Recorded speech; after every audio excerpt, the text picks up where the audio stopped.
ఇక్కడ గౌతమ బుద్ధుడు full moon day ఈ పౌర్ణమి రోజున ఇప్పుడు వచ్చే పౌర్ణమిని వైశాఖ పౌర్ణమి అంటాం. ఈ పౌర్ణమి రోజున ఆయన లుంబినిలో జన్మించారు. ఆ తర్వాత ఆయనకి ఎన్లైటన్మెంట్ అంటే జ్ఞానోదయం కలిగింది కూడా ఇదే రోజు. ఇది బోధ్ గయాలో 6 సంవత్సరాల స్పిరిచువల్ పర్స్యూట్ తర్వాత 6 సంవత్సరాల తపస్సు తర్వాత ఆయనకి జ్ఞానోదయం అయిందనమాట. అది కూడా ఇదే రోజు. తర్వాత ఆయన చనిపోయింది. 80 సంవత్సరాల వయసులో ఆయన చనిపోతారు. ఆయన నిర్వాణం పొందుతారు. దాన్నే మహాపరినిర్వాణ అని కూడా అంటారనమాట. ఇది కూషి నగరాల్లో జరిగింది. అది కూడా ఇదే రోజున జరిగిందనమాట.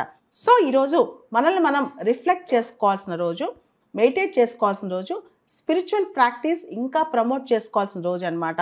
ప్రపంచవ్యాప్తంగా బుద్ధిస్టులందరూ కూడా ఈరోజు ప్రేయర్ మీటింగ్స్ కండక్ట్ చేసుకోవడం, ఒకరికొకళ్ళు శాంతి సందేశాలు పంపించుకోవడం ఇలా చేస్తూ ఉంటారనమాట. ముఖ్యంగా ఈ రోజున బుద్ధుడు పుట్టినరోజు కాబట్టి ఇంకా ప్రత్యేకంగా ప్రార్థన చేస్తారు. స్పిరిచువల్ రిచువల్స్ కానీ రిలీజియస్ అబ్జర్వెన్సెస్ కానీ చాలా ఉంటాయి అన్నమాట.